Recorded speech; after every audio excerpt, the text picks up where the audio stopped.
Vanessa. No. From Phineas and Ferb. Yes. What about her? It's Candace. Candace. What? We are recording, actually. Okay. We don't need to do that. You ready? Yes. Okay. Hello, welcome to another episode of Somewhere Between a film and TV podcast. I am your host, Daniel Parra, and this is my co-host, Erwin Trejo. And it's been such a long time, hasn't it, Erwin? I'm not repeating what I said earlier. What did you say? He had a really good joke prep, but he can't remember it. I didn't prep. I just said it. I was like, more like in time. Yeah, that sounds just real on that one. Thanks. I didn't hear the audience clap for me or nothing. If we had the soundboard, I could have put the air horn for you if you wanted. Yeah, that one. I don't like that one. Oh, I saw that movie, Thanksgiving the other day. Oh, you did? Yeah. My parents saw that too. I really liked it. It was on Netflix. Yeah. You reminded me because the guy edits the air horn thing into that was really funny. That's true. That was a really good, horror movie. It reminded me of Scream. Like a lot. Yeah. But like the way they handled, the high schoolers. Yeah. Everything. Yeah. And you don't know who did it. Yes. So, it's been a while since we've done this, but we've decided that we've really been wanting to bring the show back as of recently. It's not like we ever decided to cancel it. It wasn't for any particular reason. We both just kind of got busy with life, and fortunately, we've decided to try and make some time for this specifically because we both miss doing it quite a bit. So, I'll tell you what the next two episodes are right now. We have Avatar after this, which I think we'll both have some. I'm not really sure what the overall consensus is on that. It is kind of all over the place.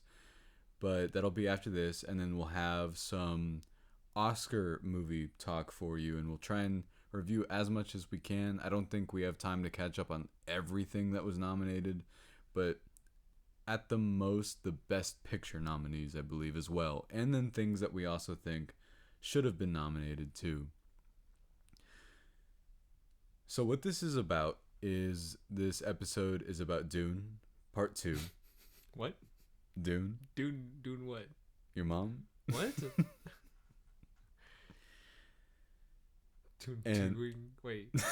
Doing what?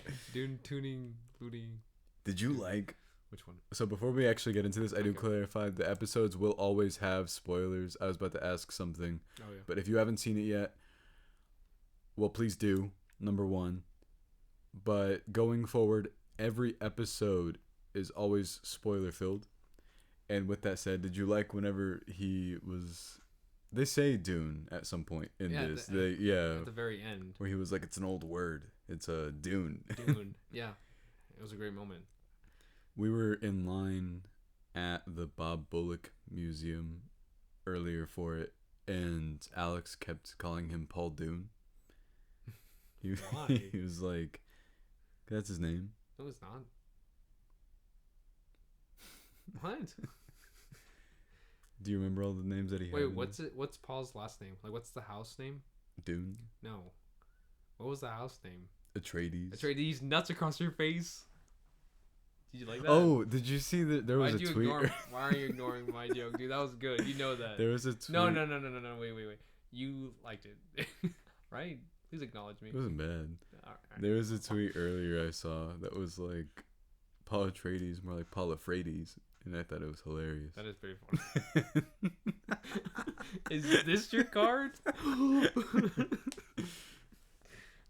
So, I guess to clarify, let's try and figure out what we thought of the first one. It was one of the very first episodes we ever did on this show, was about Dune 2. I listened to it and our audio was not at a place that it is now, but we finally have new mics and everything, so we're good. Wait, we recorded the first Dune movie? We made it ourselves.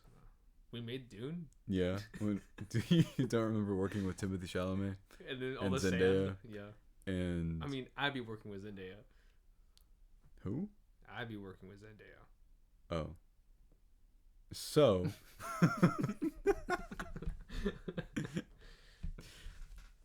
I just want to refresh. What did you think of the first movie, and have you read the book? I have not read the books, and I love the first Dune movie. I think I saw it once in theaters, just regularly, and then the second time I saw it was whenever we got to go see it again in IMAX format, and that was at the Bob Bullock Museum. Yeah, same place. Yeah, that place is amazing. You were right though. When it came to the theaters, like the difference, it's the format that was like completely different than the Bob Bullock one. Like the sound was there, yeah, but it's just the format. Did it still expand full screen, yes, or did it? Okay, but it didn't feel the same. It didn't feel the same. Yeah, because you went to see it at like Gateway. Yeah, Regal Gateway. Yeah, but I did like our seats more where I was sitting than the Bob Bullock one. No, dude. So like you have to like get up to let people, move around. Yeah. And so they announced it over like an intercom. They were like, so today's showing is sold out. So if you leave any seats in between you, you have to move inward. So we sat like in a place and we kept having to move in. Oh, that's annoying. It wasn't that bad because we actually got center seating, which I wanted in the first place because it was weird being in a line for like. Wait. So when you came to like buying your ticket at the Bob Bullock, you have to get there first? Yeah, you have to get in line to get your seat because they don't have reserved seating. Oh, okay. That makes sense. I like not reserved seating sometimes, but I also liked the environment of having to wait in a line again, which I haven't felt in a long time. Last time was whenever we did I got like those free tickets or whatever for, what's that movie called? The one with the middle schoolers. It was R-rated. Seth Rogen. Little Boys. No, it was not Little Boys. What was it? What was it? Good Boys. Good Boys, yes. Yeah. But yeah, that was like the... I was going to say 8th grade. like our script. Our script. Oh, yeah, it was literally the same, honestly. There was a guy earlier that walked up to us. He was like with his buddy, I guess, and he snuck into the museum somehow. Okay. And he walked up to Alex, yes, which is our friend of ours, and he said $5, and then he like dapped him up, and then the guys got in line with us. So I guess that meant that he was cutting people. That's not and fair. Then he showed him his Cash App, and Alex was like, "What's that for?" I think he meant that we could get them in line. Yeah. If he paid him $5. Yeah. But I thought $5 was a way of saying like high five. Oh, that's cool. But they still cut in line. They shouldn't do that. That's not fair. No, I don't encourage it either. I don't think anybody. It's a golden rule. Which is what? Don't cut in line? No. It's what is it like? Don't do to others that you wouldn't want upon yourself or something? Don't do to others what you wouldn't want done to you. Yeah. I think that's it. Okay. Well, yeah, okay. That's what I'm saying. Sorry, I learned that at in the show Curb Your Enthusiasm. That's also something you learn in elementary, middle school, and high school. Well, I didn't pick that up. So. We have to sign the contract. I was doing to others Erwin. That I would do to myself. You're like, dude, I'm a fucking asshole. I'm gonna cut this line. That happened to us at QT earlier. It did? Yeah. Today? Yeah. No, it didn't. Yes, it did. When? When the guy... So we were in line, right? Okay. And you were getting your stuff. You were already there. Okay. Because you didn't cut anybody. But there was 2 registers. Yeah, and the guy on the left cut the 3 people behind him, me included, and then put the beer on there. He just walked up. Oh, yeah, he cut you, not me. Yeah. Golden rule. I would never do that. Okay, we're doing. So. Doing your mom? Dune to others. You don't Dune to others, and you wouldn't Dune to yourself. Wait, no. Dune. Dune. Dune. You're doomed to yourself. You're dooning yourself. Don't Dune this. Don't do this. That was what Chani said to Wait. Paul in the third act of it. Say the line that Luke Skywalker said in The Last Jedi. It's not gonna go the way that you think. It's not going to go. This isn't going to go the way that you think it's Dune. going to go. Just add the word Dune. Just do it. Go. Wait, why did I say Paul Dune? Paul Dune Atreides? Why are you saying Dune? Because it's the name of the book. Have you never heard that joke before? Where you take somebody's first name that's in the franchise or whatever it is, and then you take the title of the. Are you looking? Sorry, I'm just thinking of like Breaking Bad right now. Where they're like, I'm gonna Jesse, break bad. I'm Breaking Bad. It's exactly like that. Where so if like it's okay, Mr. Walter Bad, like that. That's why people think the joke is so funny. It's not even a joke, but the scene in Better Call Saul where they literally call him Better Call Saul. Yeah, that scene's amazing. And it like actually works. Mm-hmm. Oh man. So I also love.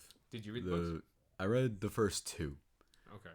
How many books are there? There are 6 books, but there's also a whole like spin-off series, and once he passed away, it was completed by his son, and people don't like those books at all typically.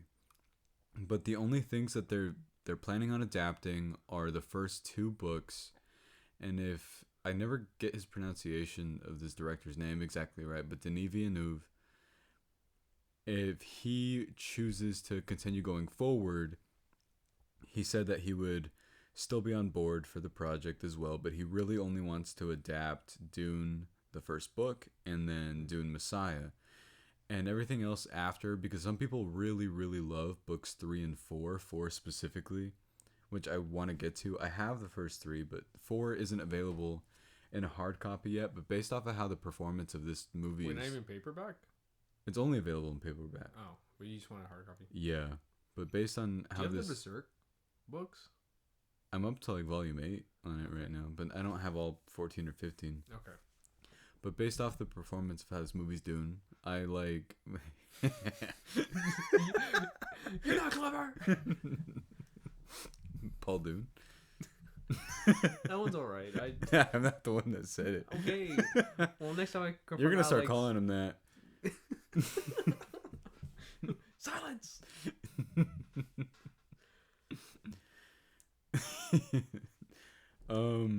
I do love the first movie. What? I'm sorry, now I just can't unhear it. Can't unhear what? It's just the replacement of the word do with Dune. I like when it grammatically doesn't make sense.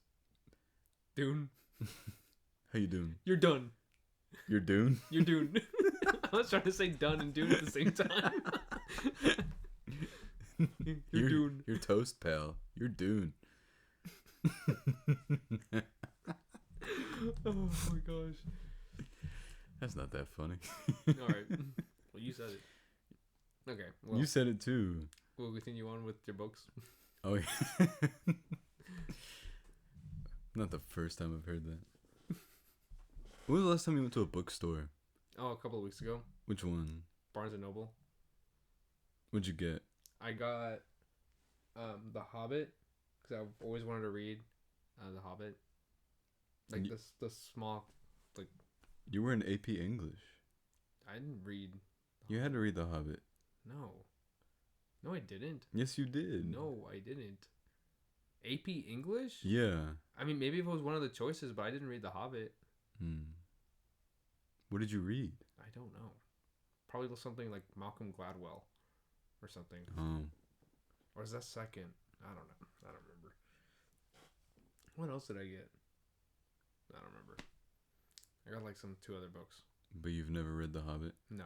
Okay. I've always wanted to. Just because I feel like I want to like watch the movies again, the same way like how I watched all the Harry Potter movies and I'm reading all the Harry Potter books. Did you do it one by one? Or I guess I already know that you haven't finished the series yet, book-wise. Oh no, I'm on for Harry Potter? Yeah. Yeah, I'm on book 4. I know, I saw it on your shelf. Yeah. over there with a bookmark in it. Oh yeah, yeah. What if I told you I went through all your stuff, like when you walked out? Huh? To find. I believe it. Because you would do that Yes. with my stuff. Yes. Have you done that before? Yes. Why are you? What were you looking for? I was looking for something. What were you looking for?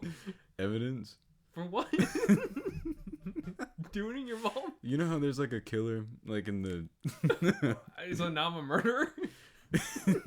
In the Austin area. Oh, he doesn't have a name, I don't think. Oh, like at the Ladybird Lake. Yeah. But he only. I heard that he only murders people who are homosexuals. I didn't know that. Yeah, actually. It's a guy that is only killing other guys, and he tracks them through, Through how? Through sexual methods. Okay. So I love the first Dune. Why are we skipping past the fact that you were going through my stuff? I didn't go through your stuff. Why would you? I mean, I'll be okay with it. I have nothing to hide. That's the point. Nothing that you can't find. Nothing I can't find? Yeah. Then because I'm in here. Yeah, I get it. I would too. But I would tell you as well. I'd be like, hey, I'm going to go through your stuff. Hey, say, can I look through this drawer? You don't do that. You just start going through things. Okay, well, that's why you never let me in your room. No, I didn't let you in my room last time because I didn't make my bed. Ew. I was embarrassed. Nah, hey, I understand. Yours is made right now. But I love the first movie a lot. I've only seen it a few times. I did buy like the Blu-ray disc and everything for it. But it is one of those things that the first one and now this one, I don't know how often I could watch it at home. Like, yeah, it has, like, technology is awesome. 4K is great. But things aren't always built for sound systems in, like, TVs. Especially when it comes to the, like, IMAX experience. Yeah. I think for sure. Especially also because with both Dune and Dune 2, I think that they were shot like half in IMAX, half like in other formats. And you can feel it whenever the transitions are on screen. It looks ridiculous. When we went to go see it a couple weeks ago again at the Bob Bullock Museum, I thought it looked ridiculous. I had seen it maybe 3 times in theaters. But when people say that you can actually tell the difference with a genuine, legitimate, real IMAX screen, I think it's ridiculous. Yeah. And the sound and the way it'll rattle seats. I agree with you. I don't like the seats there all that much because they're really like old school stadium seating. Yeah. But I was looking into how that place works. And apparently they do want to change the seating system, but it's a government contracted theater. So it's not owns the way a regular movie theater is owned. Yeah. Which is why they run into that issue in the first place. Mm-hmm. I'm still upset at them that they advertised that they were playing Tenet and had show times, and then they canceled it. And I'm glad that people are hopping on that movie again and saying it's good and doing the revisionist thing. It's always been good. It's incredible. Yes. I would love to see Tenet again in theaters. I would too. And they were also supposed to show Oppenheimer again.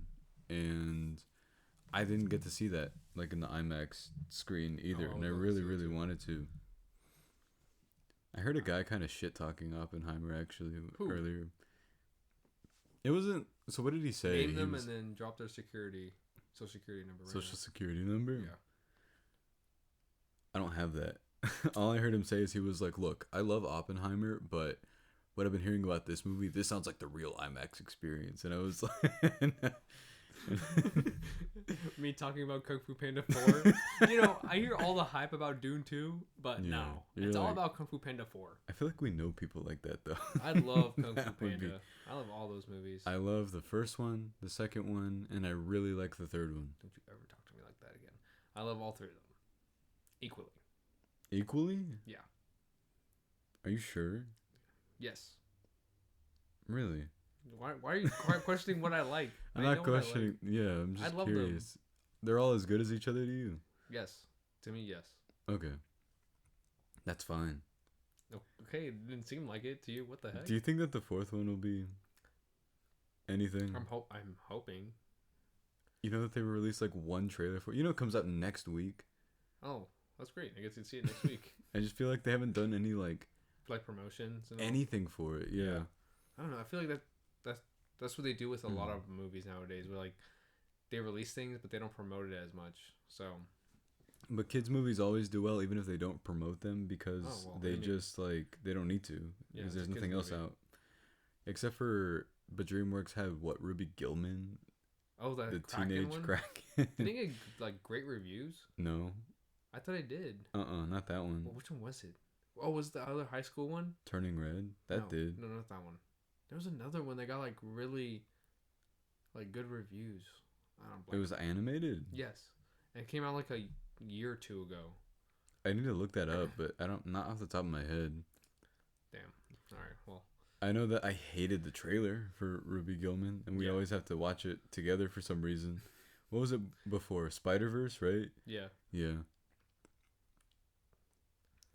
But I also love the book a lot. I have read the first two. Dune Messiah also has really interesting concepts that they've already added to this one. There are things that they've added elements of Dune Messiah that they have put into... Ooh, Messiah.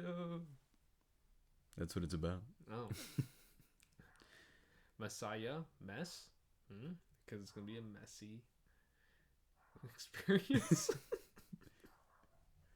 Kind of like the way you just structured what you just said. Dude, you suck. I love all the Kung Fu Panda movies. I just don't understand why you... No, I do too. Why were you on my butt about it? I just don't get it. I just wanted to know. Because sometimes you'll do this thing where... All right. Do what? Dune what? Enough! I don't want to hear that anymore. What did I do? What have I done? That's what Paul said at the end of the movie when he abandons his love of his life. Oh yeah, it's like, I am Dune Part Two. And then she gets mad. I do love those jokes. This is why they can't let us write official blockbusters, Erwin. So going into this, did you have any like reservations about the end of part one? I think we both gave it the same score, but was there anything you were thinking like from that going into this? Like, what were your expectations? Like, not even like how good would this be? Just like, what did you expect from it? Oh, from the first one? Going into this, yeah. Oh, I guess I wanted to feel the same experience, but more so, I guess when movies are like this long with so much information, it feels like a lot of the times that they like to expand, especially like the world itself. Yeah. That I just hope that it wouldn't, like that aspect of just expanding more of what, I don't know, like the different planets, the different like characters and all, that it wouldn't drag. That was always my main thing, especially when it comes to stuff like that. Like, even with the next Dune movie, The Messiah, when that happens, they're gonna do it for sure. I think, yeah. If they do it, I just hope that I still feel the same way as I did the first time with like the first Dune movie. Yeah. And I mean, I got the same thing, the same feeling. Mm-hmm. So I was really happy about that. So for me, I guess, having seen the first one and having read the entire thing beforehand, I guess I was just curious because the first half of part one, it's pretty 1-to-1 in terms of like what they adapt. It ends almost exactly halfway through the novel, but I still feel like it didn't feel like half a movie the way that, as much as I do love Harry Potter and the Deathly Hallows Part 1, it does feel that way. It feels like they set up the second half of the movie and then it's over. This one, I thought Part 1 still feels like a complete thing enough, but it does kind of end in a way where you know that there's more. Zendaya's character literally says, this is just the beginning at the end of that. Yeah. And you figure, oh, I guess it must be. We were saying that... And this is Dune Part 1. We were saying today, we were like, do you think she'll say, this is the middle? Oh, that's pretty good. I really wish that happened. She was just more like, "You chose Florence Pugh over me." And she went, "I'm in the middle of everything." You're like, "That's close enough." Yeah.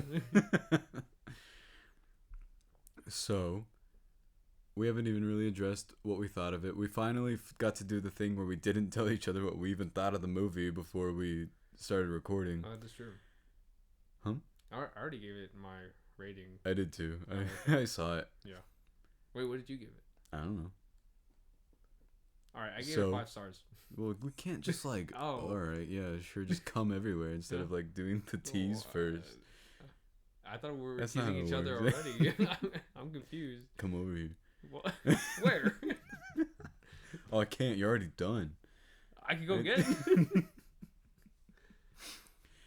Well, what did you think of Dune Part 2, I Erwin? thought it was alright. Okay. That's it. We're done. We can hit record, or we can stop hitting record. Wait, Dune 1 or Dune 2? Dune Part 2. We're doing Part 2. We are doing Part 2. We are Dune Part 2. Or are we some kind of Dune Part 2? I told you I saw the... I must have told you I saw this tweet that said Timothee Chalamet woke up from a dream and he found dirt in his pocket or sand and he pulled it out and he said, "I guess we're really doing this." No, you haven't. I haven't really told you about that because That's good. I came up with that.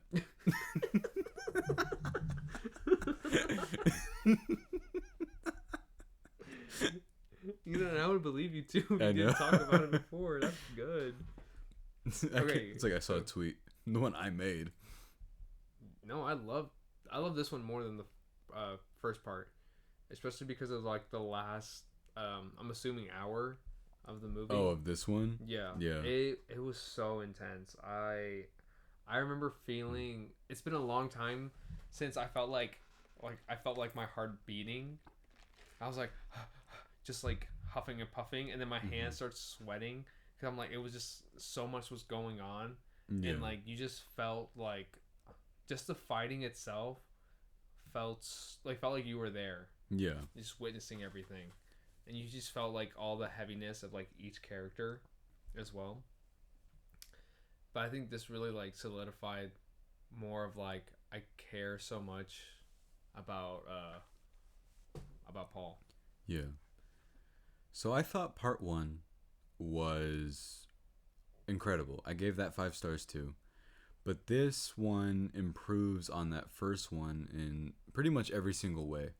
I know that originally they wanted to film them back to back, but maybe it's good that they didn't because it gave them more time to really establish what the visuals of this world are, what they could expand on in terms of what it looked like. There's some really creative imagery with, like, we'll get into our favorite parts, I'm sure, but like with the black and white planet and That yeah. alone was amazing. Like the way it was illustrated with the fireworks too, like how they pop, like they're kind of like ink based look that they have. Also, do you remember when that's like during that in that planet, that scene where like the other mothers, like Reverend mothers, showed up and you see like what's the actress name? Lea Seydoux. Whoa, you said that kind of correctly. she's French. Oh, interesting. What else do you know about her? About French people? No, just her. They have an accent. That is true. What are your thoughts on women French having people? accents? No. What are my thoughts on women having accents? Yeah. People aren't gonna talk the same. They talk about that in this movie, actually. Remember, they're like, he's from the south. You're good. You're good. I'm good at pal. what? You're good. At what? No, you're fine. All right. Well, there is like a certain like when the light hits, like you can see like the color. Oh, yeah. Yeah, I really liked that aspect. Because they specifically state that the movie itself doesn't turn black and white. They say that the planet has a black sun. Yes. Which is a really cool idea. Mm-hmm. I did notice anybody that had any critiques ever about part 1 that I've read, they said that yes, the movie is beautiful, but some of the colors are too gray, like consistently in part 1. Mm-hmm. I had seen that, and that the color palette was a bit muted. And with this one, I don't know if Greg Fraser is just like stepping up his game, or if he's learned more, or if he wanted to do more with the colors. But the way that this movie opens alone, where they're on the desert planet and it uses like all of these forms of green, or not green, sorry, orange, like whenever the movie first starts, because since it is picking up in the second half, it does just kind of begin, and it begins in like the middle of an kind of an action scene, really, is what they're doing. And I found a lot of that usage of orange specifically for that beautiful. And he does this thing with both Chani and Paul a lot, where they're in the desert and you can see just kind of like their shadows and their silhouettes, and it looks amazing. And then you kind of have the desert backdrop while it's just those two, and you can see just those two in some of the scenes.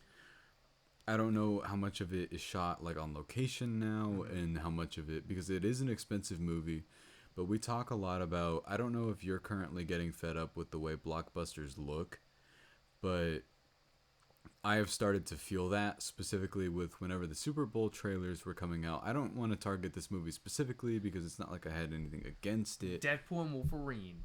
That looks good though. Oh, okay. No. I'm just naming one. Godzilla X Kong. Where's the other two X's? I don't know. That looks like, oh yeah, he's gonna ride Kong. No, was Kong's gonna ride Godzilla. Yeah. You're disgusting. And then there's the Wait, what are your thoughts on Sydney Sweeney? Who?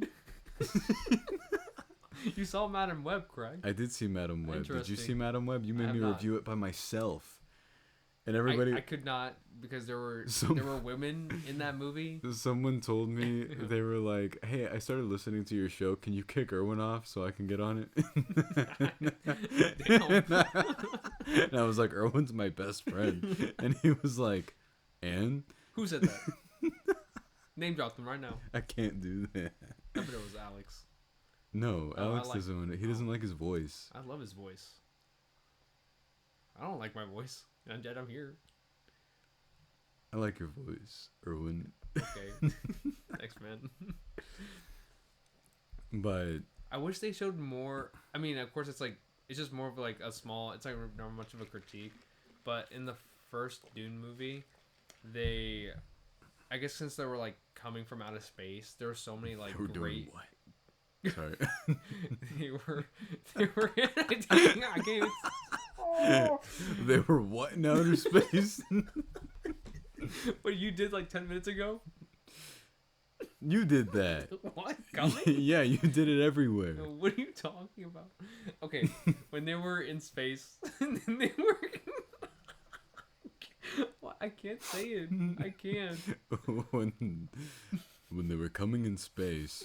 When they were coming out of space. Oh, out of space. That's different. It's like those visual shots. I love that, and like we got to see it again in part 2. Yeah. I don't know. It's like they do it so well, because it reminds me of like how Interstellar was shot. Oh yeah. And I love that so much.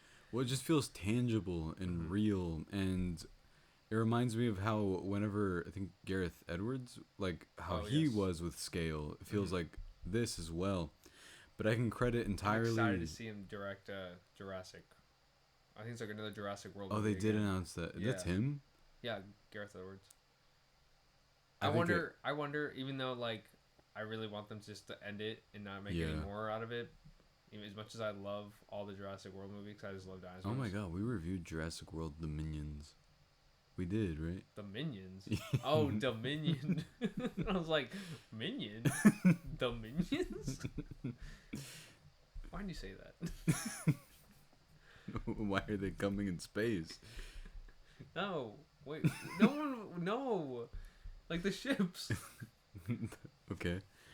No, I get what you mean, because the Emperor, like, there's a shot of his ship. Oh. And like while it's on fire, and that's within the final hour. I do want to clarify, like right now, I think I am on board with the people that are saying this. I don't want to like downplay how much I love this movie. I want that to come across. People are comparing it to like Fury Road, The Dark Knight, The Godfather 2, Toy Story 2, all of the like the sequels, and I get it. Like I understand. Especially like I just can't get over the last hour. Yeah. And just the way I felt. I think the moment once it like builds to whenever they get back onto their original place that they were that they were kicked out of. Oh yes. That final stretch Mm-hmm. of everything where everyone's in one place is ridiculous. I think it starts right from whenever Paul converts everyone by being like super abrasive in that scene where he's, and then like right from then on, from the rest of the movie That is was like so funny to me. I don't know why I thought it was funny too. Whenever he was just like looking at that one guy, he's like, "Your grandma died." It's like, whoa. like 9 moons ago. Yeah. It was like, You're like, what? He's like, "Oh my god, it's a prophet." That was amazing. I also did like the humor a lot in this. I think it's funnier than the first one. Javier Bardem is a great character, but I think humor was utilized in a smart way there, because you start to realize that it's fanaticism, that no matter what bad thing he does, once you convert people like that, you keep them with you. Like, you keep them under that. And the everything with Rebecca Ferguson's character and how the Bene Gesserit like sort of manipulate everyone, I think is really smart. Oh, a question. Why, if they, manipulate and everything, wouldn't you think, like, why is it that they don't, like, them take over? If they can just, like, basically control people. I'm not sure if that's something that's addressed, like, in a later book or something. I wondered about that today. I was like, well, if they can just go, do this thing for me, in that voice, they can. So why manipulate other, higher ups and everything like that? I think there's a definite, like, definitive explanation for why they don't, but they're more of like a background manipulate type of group. Like, some Game of Thrones was heavily inspired by Dune, and it makes sense because you do see some of the parallels and similarities there for sure. Which is weird that these movies are coming out now and everything that was inspired by Dune is like out already, like Star Wars and Game of Thrones, and I'm sure other sci-fi things as well. But specifically, like, we talk about length all the time, right? And girth. Yeah, and width. Isn't that the same thing as girth? Is it? No, probably not. I need to Google that. I need to Firefox that. No. Okay. But someone was telling me recently, just today, that they were saying that, oh, well, the person said that I know said they didn't really want to see this because they saw how long it was. And you and I complain about this constantly with people. Yeah. Where it's like, okay, but you can sit down and watch a TV show for hours. But what's wrong with this? And I think that if you just gave it the time, the credit, like if you sat down and watched it, you don't feel it. The only way in which I felt it is those seats that I was in were uncomfortable, but that was about it. But I think genuinely, like, was it paced perfectly? Yes. Do I also wish that, like, they could have been more and longer? For sure. But that's like a sign of something being incredible, that you want more of it. Yeah. And I love everyone's character arcs in this too. It's so definite. And the thing I wanted to tell you that they took from Messiah is when Dune Messiah came out after the original Dune novel, people didn't love it because they viewed Paul as a hero in the first book. If I were to ask you right now with part 1 and part 2, before I get into like what they sort of added and did not add, do you get that from this? Him as a hero? Like, definitely, like, nothing wrong with him. No, I don't see him as a hero right now. I just see him like he's still in like this revenge path. And so right now it's like he's just trying to like play it safe.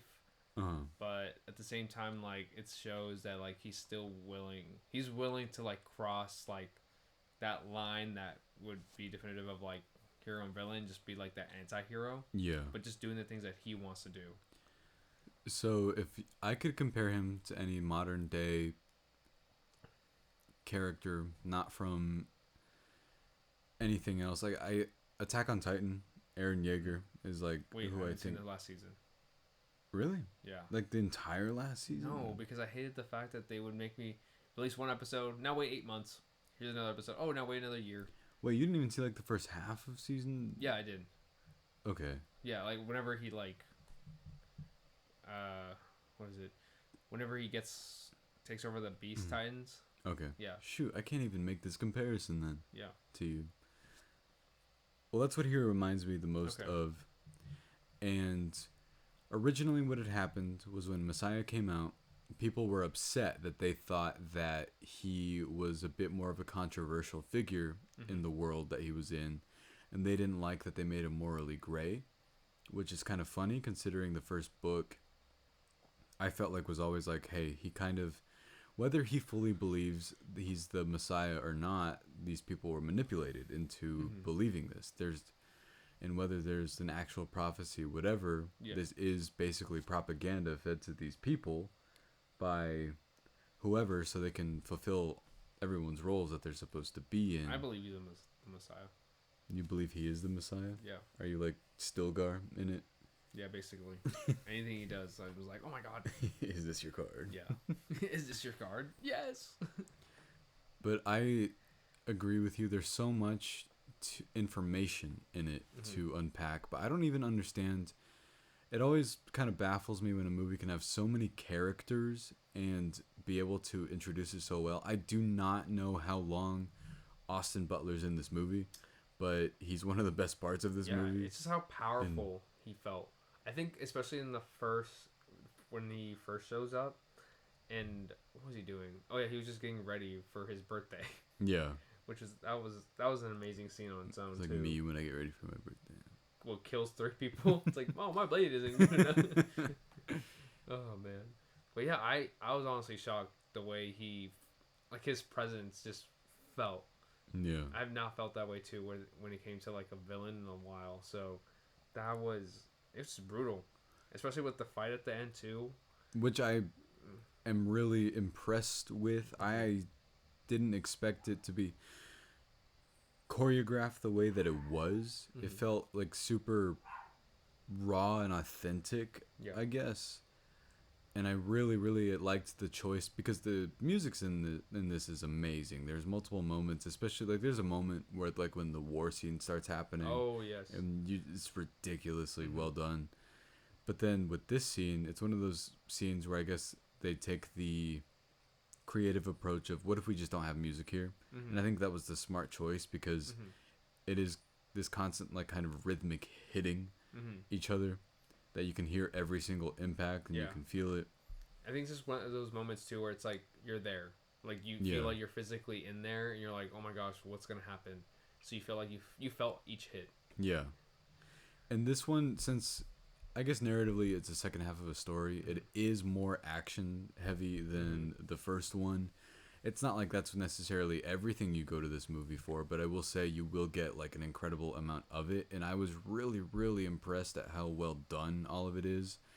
I think the first time like it kind of caught me off guard at just how well done it was whenever they were doing the first initial I didn't even say it that time.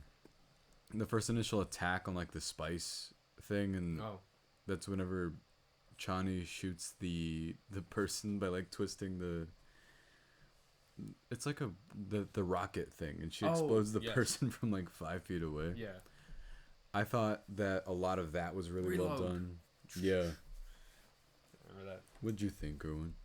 I thought it was cool when what was Josh Brolin's character? Oh, Gurney Halleck. Yeah, whenever Gurney had his redemption. When he killed that one guy, Dave Bautista's character. And he's like, this is for my Duke. So this is for my friends. This movie's filled with multiple moments that I hope are turned into like TikTok badass edits where they're like walking with through... me. Yeah. They're walking through fire, or like there's multiple of Timothee Chalamet walking through the desert. There's one where he's like...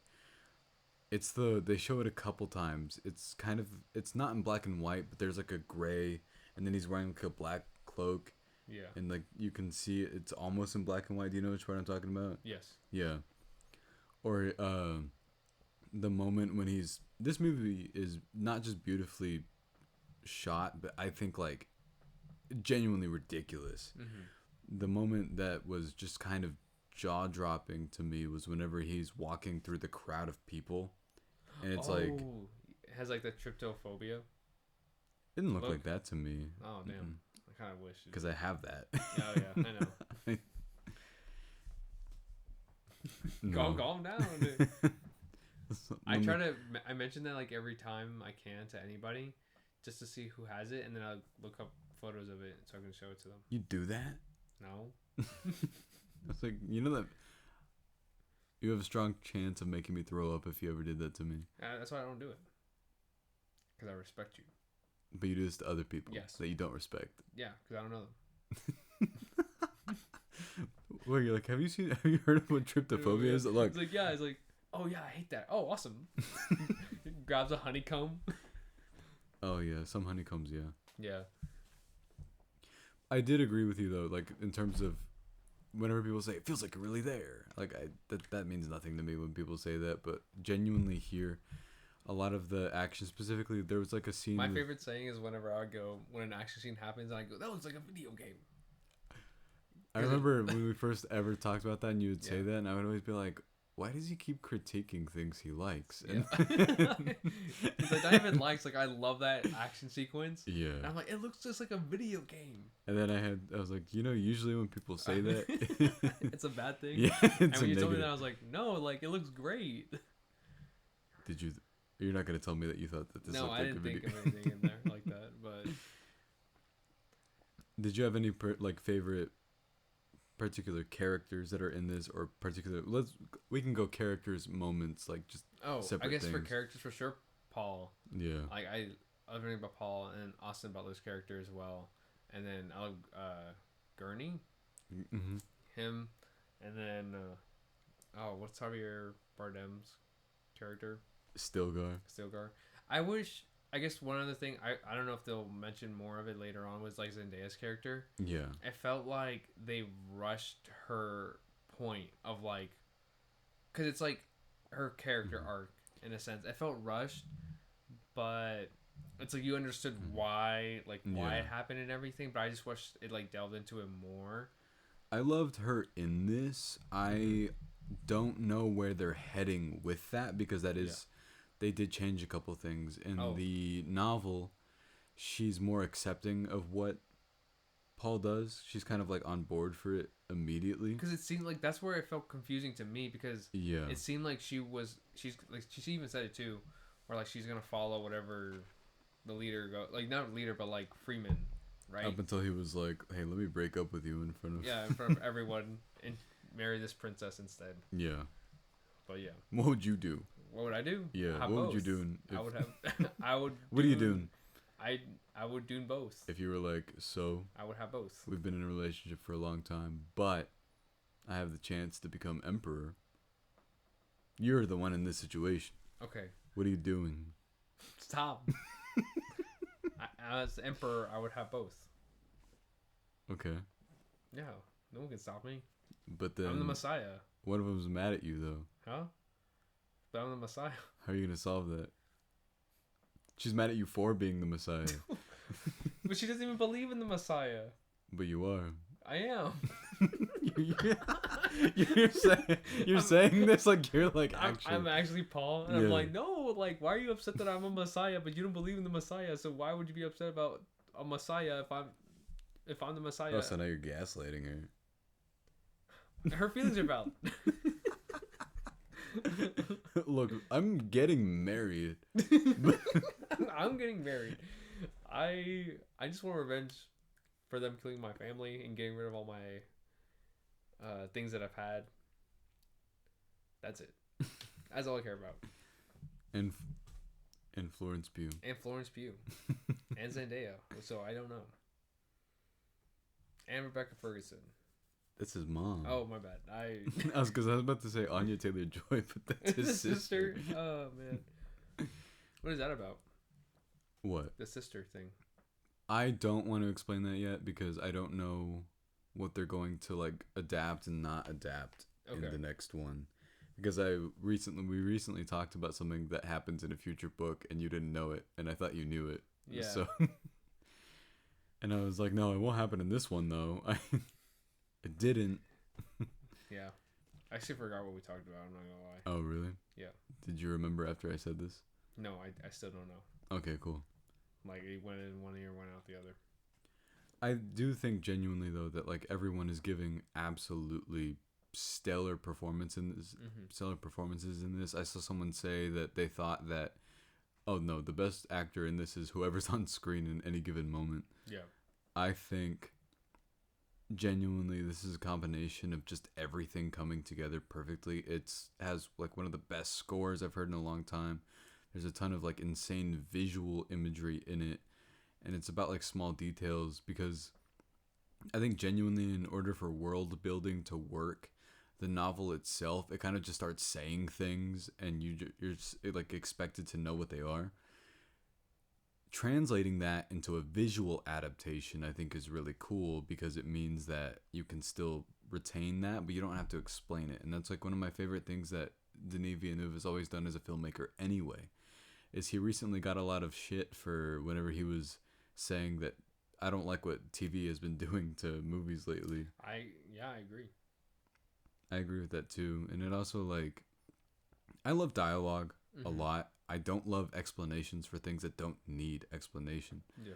Like unless her hands, they would have explained what the worms are, what they do, like what their past is. But even then, it's just like, why do I don't need to know that, especially with like what the director wants us to know in terms of like, it's like, sure, like it'd be great to know how the worms work and all whatever, right? Right. But at the end, like, we're following Paul as a character, so I care about that. Yeah, not like anything else. Yeah. And I feel like they would also trust you a little bit less if it was like developed for Netflix TV or something, that you wouldn't be able to process Paul's sort of mixed kind of character arc in terms of him being not entirely a great person. Yeah. And that he does do bad things. And that it is following the Breaking Bad thing of like, oh, you are kind of following around like a bad person after a while. I mean, you do see glimpses of it though, because especially whenever he goes in the very beginning, he's like, I don't want power. Yeah. And ends up getting power. No, he even says, he was like, the moment that I go over there, this goes, like, they literally go south, like what they said they were going to do. And sure enough, like the moment it happens, that's exactly what happens. Yeah.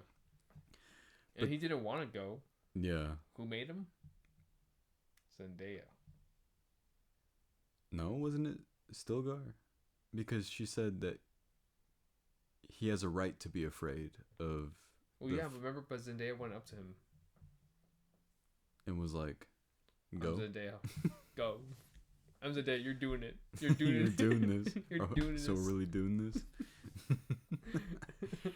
To an earlier point, though, just because I do want to keep, since you did mention this, do you have an issue with how other movies look right now? Yes. I think especially certain movies where it feels like, how can you have a budget like that? Yeah, because this was made for $190 million. Okay, that is not a lot. I thought it would be more.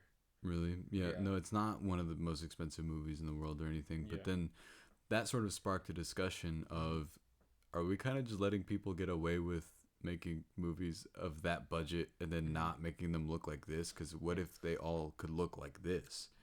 I think it's just the fact of like when you genuinely care.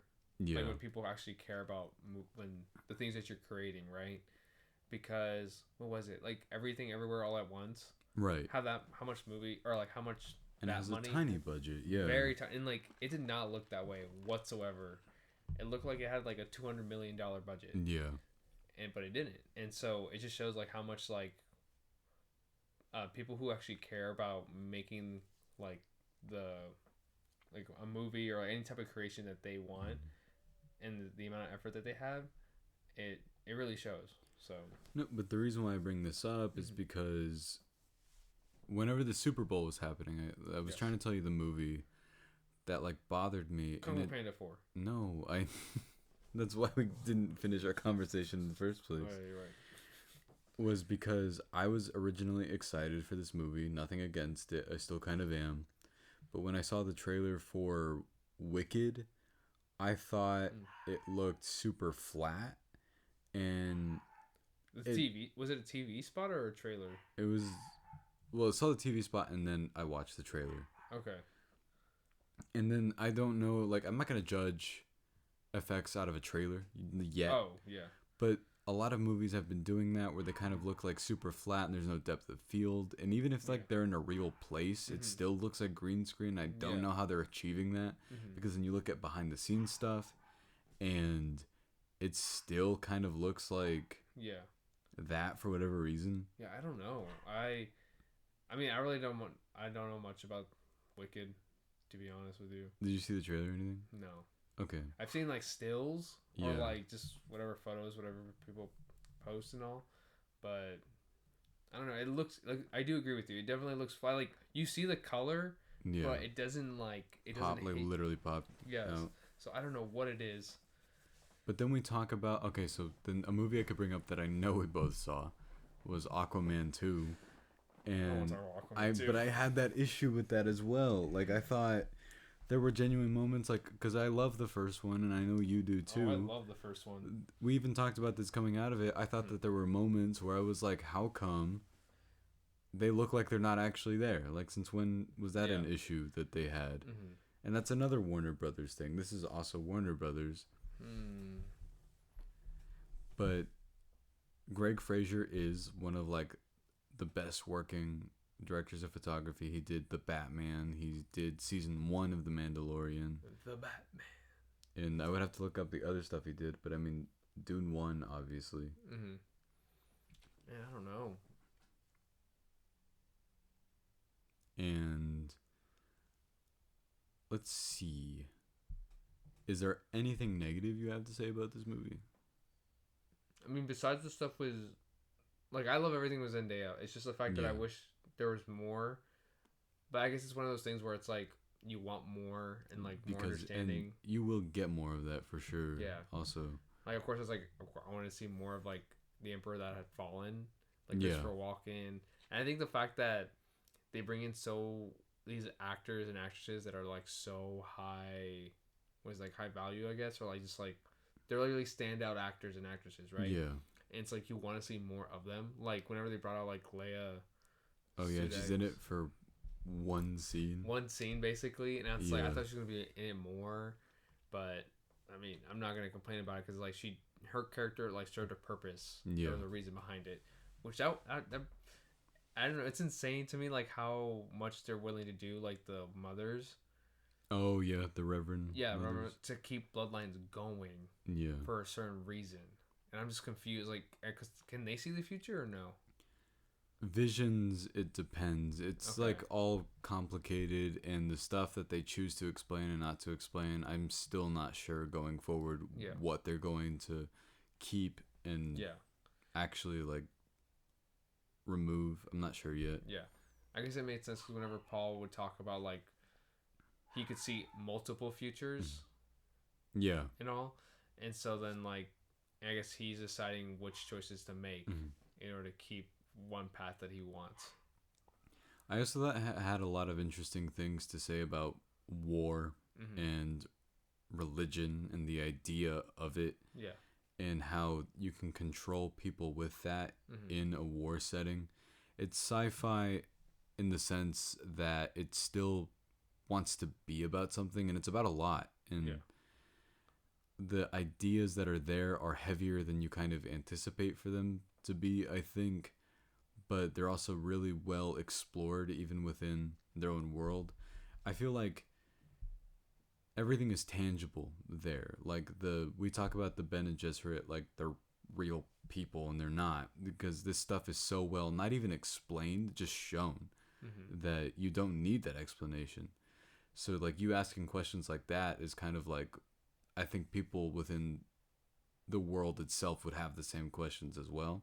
Yeah. And I think that's reflective of smart writing too. I mean, the lack of dialogue, I guess, and them not explaining definitely makes it where the movie keeps your attention. I thought it was funny that he said that because I was like, I've seen all your work. I don't think you needed to say that. I think I know that you're not not a dialogue heavy person. I remember watching Blade Runner 2049, and like half that movie, it's literally no dialogue. Yeah.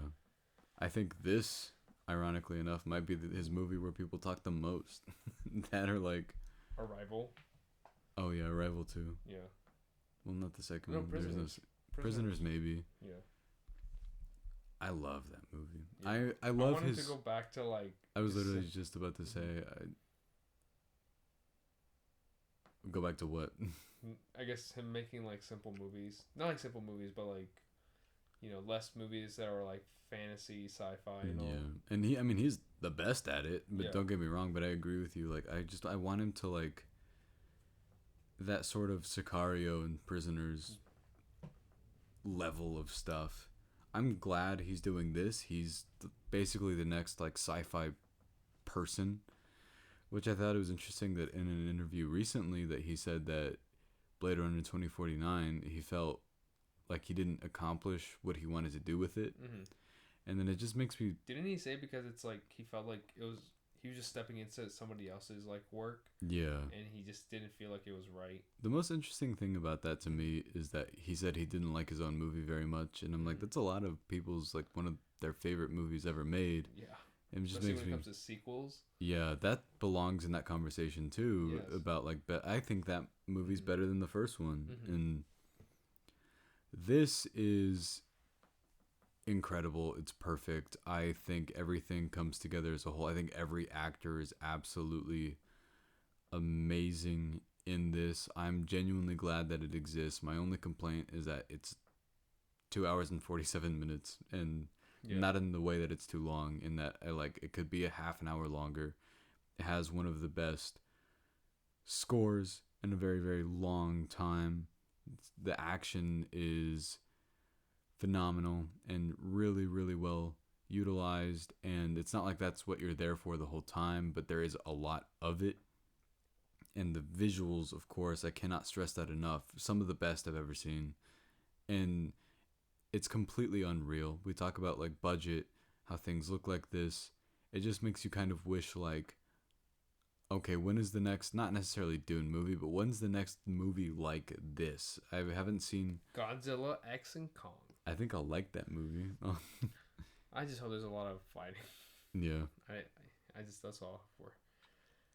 I mean, it kind of looks like, I don't know. I just don't even know how they managed to make this movie look the way it did. Like, genuinely, no question about effects whatsoever. People say that the best type of effects are the ones that you can't tell. I don't know what was and what wasn't. Yeah, I'm trying to think of like which scenes. It just looked so real. Like they use like what's it called? Models? Yeah, models. Yeah. Like, I just want to know like which. I'm pretty sure all the stuff in like space they use models, because I feel like all the older movies, like sci-fi movies and all, when they use models like that, it still looks great even to this day. Yeah. And I can see that happening with these movies. It makes me want to look up like the behind the scenes stuff. I mean, obviously the only thing I could think of are like the worms. I know are not CG or anything.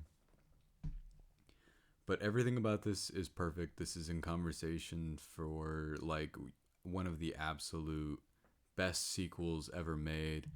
This is one of those types of movies where like even just thinking about it right now, there's always going to be something more to say. And we didn't have a whole lot of time to prep for this either, so I'm sure like we'll be like, oh, we didn't talk about this or we didn't talk about this. But Dave Bautista, great, awesome in it, yeah. Yeah, that was. And their very, very brief fight was really cool, where he's like walking through the fire up to him, and then he says, "Look who's back from the dead," or whatever he says. And then it's like the coolest. And then he gets with me. And then he gets demoted. And then he dies. Yeah. I have zero complaints. The stuff like you mentioned about. I have many complaints. Like. I have zero complaints. It'd be funny if you were just like, yeah, but it wasn't about me. You just started complaining about other stuff. Why couldn't you just have both? So, you already told me your rating, but what's your rating, Erwin? Out of stars or numbers? I think we do stars. because we have 5 out of 5. 5 out of 5 stars. Yes. So, I am giving this the exact same thing, 5 out of 5 stars. You did see it like an hour before I did. What time did you go see it? 4 p.m. I went at 11. Oh, and you got out at like 3, right? Like 2 something. I remember I got a message from you and you said Dune was dunning, and I think you meant Dune was duning. No, I know what I said. This is supposed to rhyme with stunning. I don't know what I was doing actually. Never mind. I figured it was. I think I was done. Dune. You I was Dune. You were doing with it. Yeah, I was Dune with it.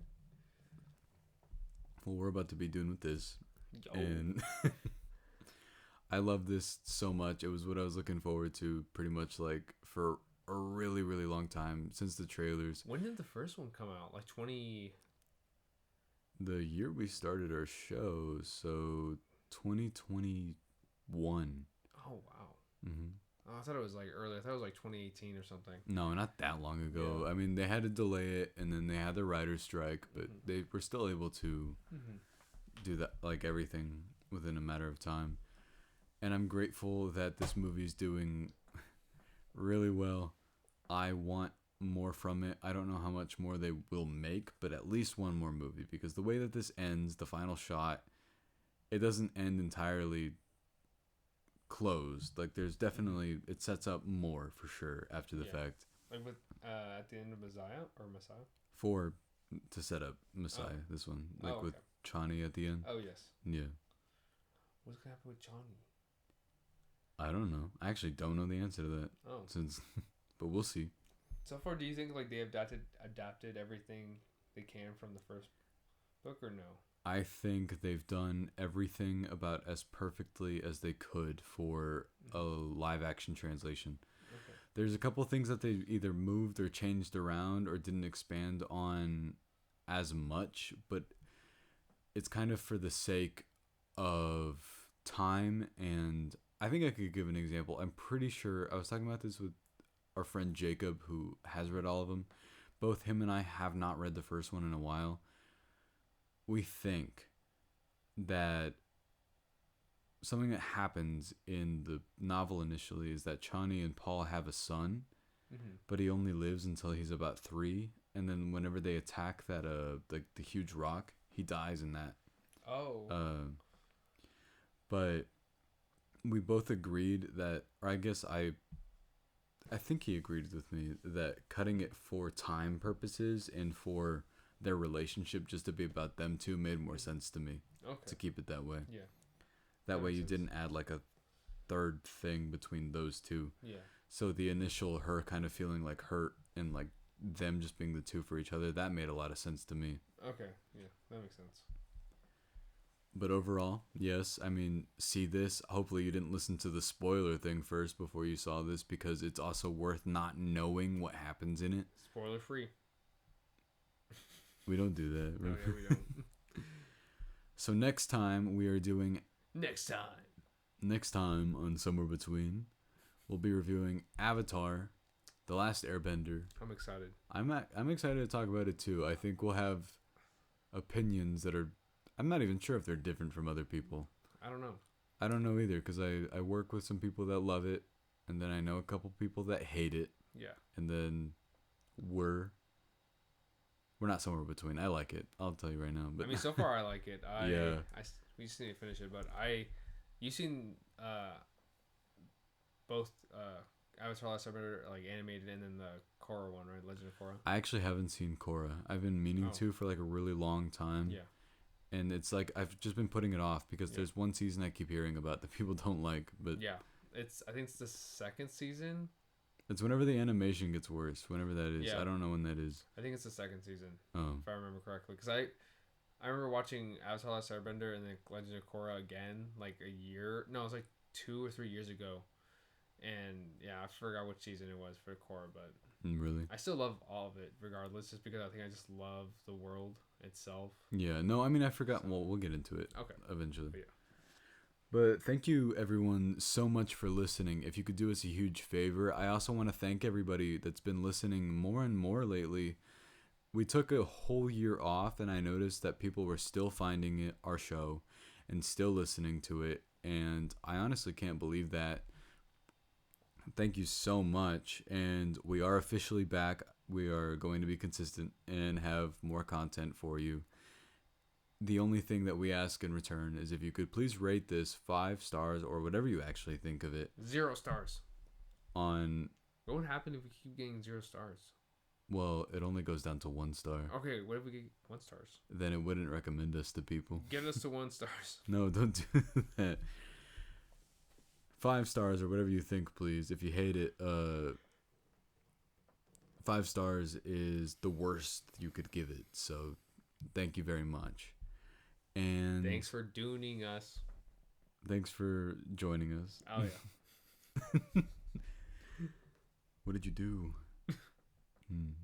What are you doing? What are you doing? What are you doing later? What are you doing later tonight?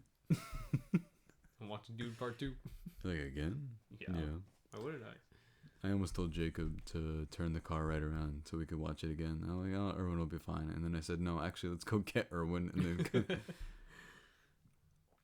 but this was perfect. I'm thankful that not a whole lot is coming out because I plan on watching this. Yeah, I want to watch it again.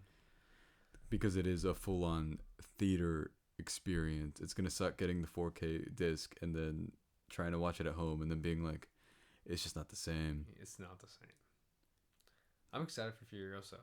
I am too. I really hope they release Fury Road again in theaters because I want to watch it in Dude, theaters. yes.